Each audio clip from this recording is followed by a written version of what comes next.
उपचुनावों में इंडिया गठबंधन के आगे बीजेपी की बड़ी हार। इंडिया और एनडीए की लड़ाई में इंडिया गठबंधन को मिली बड़ी जीत। उपचुनावों में इंडिया गठबंधन की दिखी एकजुटता। हार के बाद बीजेपी में निराशा, इंडिया गठबंधन में खुशी की लहर। इंडिया गठबंधन को बने अभी 3 महीने भी नहीं हुए हैं, इसका असर दिखाई देने लगा है। देश के 6 राज्यों की 7 सीटों पर हुए उपचुनावों में बीजेपी इंडिया गठबंधन के सामने टिक नहीं पाई। इंडिया गठबंधन ने बड़ी जीत हासिल की है। इसके साथ ही अब नवंबर-दिसंबर में होने वाले 5 राज्यों के विधानसभा चुनावों के साथ ही अगले साल होने वाले लोकसभा चुनावों की तस्वीर भी साफ होती दिखाई दे रही है और तस्वीर बता रही है कि अगले साल चुनावों के बाद केंद्र में इंडिया गठबंधन सत्ता में आ सकता है। तो 5 राज्यों के विधानसभा चुनावों में भी इंडिया गठबंधन का दबदबा रह सकता है। तो कैसे उपचुनावों ने बता दिया देश का मूड, जिसके बाद बीजेपी में दिख रही है परेशानी। देश की राजनीति को लेकर हम करेंगे चर्चा। नमस्कार, मैं हूं परवीन शेख, आप देख रहे हैं हमारी स्पेशल रिपोर्ट। घोसी में दारा सिंह का दल बदलना भी जनता को नहीं आया रास। सपा ने 1.5 साल बाद फिर जीती घोसी की सीट। जीत का अंतर भी पहले से हो गया डबल। इंडिया गठबंधन के आगे घोसी में बेबस दिखाई दी बीजेपी। उपचुनाव 7 सीटों पर हो रहा था, लेकिन 3 सीटों पर जनता की सबसे ज्यादा नजर थी, जिसमें सबसे ऊपर थी यूपी की घोसी सीट। 2022 के विधानसभा चुनाव में घोसी सीट से समाजवादी पार्टी के दारा सिंह चौहान को जीत मिली थी, लेकिन दारा सिंह चौहान 1 साल बाद ही विधानसभा की सदस्यता से इस्तीफा दे दिया, बीजेपी में शामिल हुए और बीजेपी ने दारा सिंह चौहान को टिकट भी दे दिया। लेकिन इस बार दारा सिंह का मुकाबला इंडिया गठबंधन से था। देखा जाए तो 7 सीटों में यूपी में ही इंडिया गठबंधन की सबसे बड़ी परीक्षा थी, क्योंकि केंद्र में अगर बीजेपी सत्ता में वापसी के सपने देख रही है तो यह सपना उसे यूपी में बड़ी जीत के सहारे ही दिख रहा है। लेकिन यूपी की जनता ने बता दिया कि बीजेपी के सपने अब टूटने वाले हैं। सपा के सुधाकर सिंह ने घोसी सीट रिकॉर्ड वोटों से जीत ली। यहां इंडिया गठबंधन पूरी तरह से एकजुट दिखाई दिया, जहां बीजेपी के खिलाफ इंडिया गठबंधन के उम्मीदवार के रूप में सुधाकर सिंह मैदान में थे।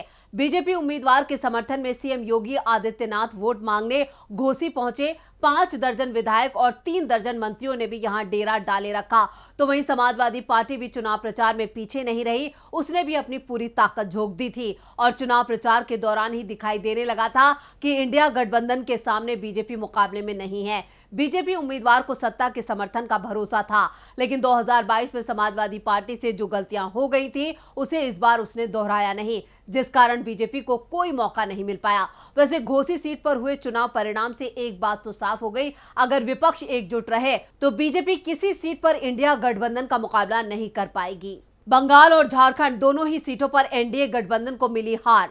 बंगाल में बीजेपी को उसके सबसे मजबूत गढ़ में टीएमसी ने दी मात। झारखंड में बीजेपी के साथ गठबंधन आजसू को पड़ा भारी, मिली करारी शिकस्त। झारखंड और पश्चिम बंगाल में इंडिया गठबंधन को मिली जीत।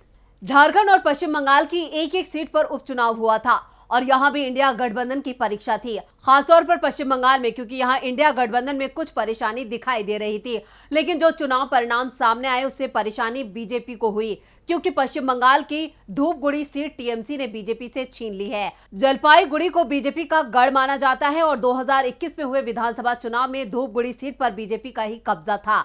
जलपाईगुड़ी लोकसभा सीट 2019 में बीजेपी ने जीती थी। ऐसे में बीजेपी दावा कर रही थी कि धूपगुड़ी में ही उसे जीत मिलेगी, लेकिन बीजेपी के खिलाफ जो लहर पूरे देश में चल रही है उसका फायदा पश्चिम बंगाल में टीएमसी को मिला और टीएमसी के निर्मल चंद्र रॉय ने बीजेपी की तापसी रॉय को करीब 4313 वोटों के अंतर से हरा दिया। टीएमसी के निर्मल चंद्र राय को 96,961 वोट मिले, जबकि बीजेपी की तापसी राय को 92,648 वोट मिले। इसके साथ ही पश्चिम बंगाल में बीजेपी को जो लगातार हार मिल रही है उसमें एक और हार जुड़ गई। तो बीजेपी के खिलाफ चल रही नाराजगी का असर उसके सहयोगी आजसू पर भी दिखाई दिया, क्योंकि झारखंड में डुमरी सीट पर हुए उपचुनाव में बीजेपी ने यह सीट अपने सहयोगी आजसू को सौंपी थी और आजसू ये सीट हार गया। झारखंड मुक्ति मोर्चा के बेबी देवी ने आजसू की बबीता देवी को 10,000 से ज्यादा वोटों के अंतर से हरा दिया। यानी सिर्फ बीजेपी को ही हार नहीं मिली है, जो दल बीजेपी के साथ है उन्हें भी इसका नुकसान उठाना पड़ा है। केरल में बीजेपी उम्मीदवार की हो गई जमानत जब्त। इंडिया गठबंधन केरल में था आमने सामने, फिर भी बीजेपी को नहीं मिला कोई फायदा। कांग्रेस के चांडी ओमन ने पुथुपल्ली सीट 36,000 से ज्यादा वोटों से जीती। दूसरे नंबर पर सीपीएम के जैक थॉमस रहे। बीजेपी के नेता दावा कर रहे थे कि 2024 के लोकसभा चुनाव में जो नुकसान उन्हें उत्तर भारत से होगा उसकी भरपाई दक्षिण भारत से कर ली जाएगी। लेकिन दक्षिण भारत में तो बीजेपी के हाल पहले ही बुरे दिखाई दे रहे हैं। यहां लगातार बीजेपी को झटके लग रहे हैं। 3 महीने पहले ही केरल की सत्ता बीजेपी के हाथ से फिसल चुकी है और केरल में उसके हाथ बहुत बुरी हार दिखाई दी। पुथुपुल्लु सीट पर बीजेपी उम्मीदवार लिंगन लाल को सिर्फ 6000 वोट ही मिले, जबकि कांग्रेस उम्मीदवार चांडी ओमन को 78,649 वोट और सीपीएम के जैक थॉमस को 41,982 वोट मिले। ऐसे में यह समझा जा सकता है कि अगर इंडिया गठबंधन का एक उम्मीदवार होता तो यहां क्या होता, ये चुनाव परिणाम देखकर ही बताया जा सकता है। साफ है, केरल से अगर बीजेपी 2024 में कोई उम्मीद लगाए बैठी है तो वो पूरी तरह से नाउम्मीदी में बदल जाएगी। त्रिपुरा में बीजेपी की जीत सवालों के घेरे में है। काउंटिंग के पहले ही विपक्षी दलों ने कर दिया था बहिष्कार। क्या त्रिपुरा में विपक्ष के साथ हुई है बेईमानी? त्रिपुरा उपचुनाव को लेकर चुनाव आयोग पर क्यों उठ रहे हैं सवाल? त्रिपुरा की 2 सीट धनपुर और बक्सनगर विधानसभा सीट बीजेपी के खाते में गई है, लेकिन त्रिपुरा में वोटिंग के दौरान प्रशासन का जो रुख था उससे ही परिणाम तय हो गया था। विपक्षी दलों ने वोटिंग में बड़े पैमाने में हेराफेरी और बेईमानी का आरोप लगाया था। चुनाव आयोग से शिकायत की गई थी, लेकिन विपक्ष की किसी भी शिकायत पर चुनाव आयोग ने कोई कार्रवाई नहीं की। त्रिपुरा में बीजेपी ही सत्ता में है। ऐसे में जब विपक्ष को दिखाई दिया कि चुनाव निष्पक्ष नहीं हुआ तो उसने काउंटिंग का ही बहिष्कार करने का ऐलान कर दिया। बीजेपी दलों ने काउंटिंग में हिस्सा ही नहीं लिया। चुनाव किस तरह से हुआ इसी से समझा जा सकता है।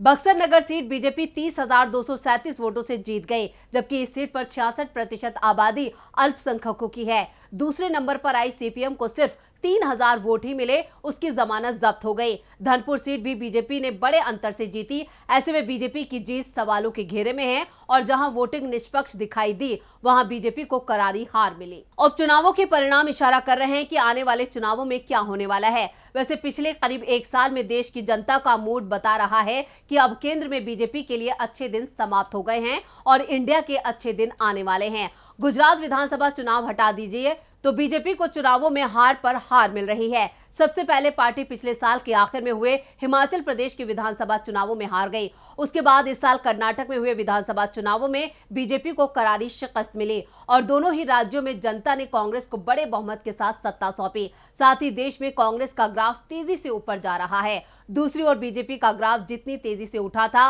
उतनी ही तेजी से अब नीचे की ओर जाना शुरू हो चुका है। जिन महत्वपूर्ण राज्यों में पिछले 1 साल में चुनाव हुआ उसमें कहीं पर भी बीजेपी जीतती नहीं दिख रही है। दक्षिण भारत में तो बीजेपी का सुपड़ा साफ हो गया है। पार्टी को सबसे ज्यादा उम्मीद उत्तर प्रदेश में दिखाई दे रही थी, लेकिन यहां के परिणामों ने तो बीजेपी को पूरी तरह से डरा दिया है। ना तो यहां पीएम मोदी का नाम चला और ना ही सीएम योगी का। सत्ता होते हुए भी बीजेपी घोसी की सीट हार गई। उत्तराखंड की बागेश्वर सीट मुश्किल से जीत पाई। बंगाल में पार्टी के हार से उसका मजबूत गढ़ भी हाथ से फिसल गया।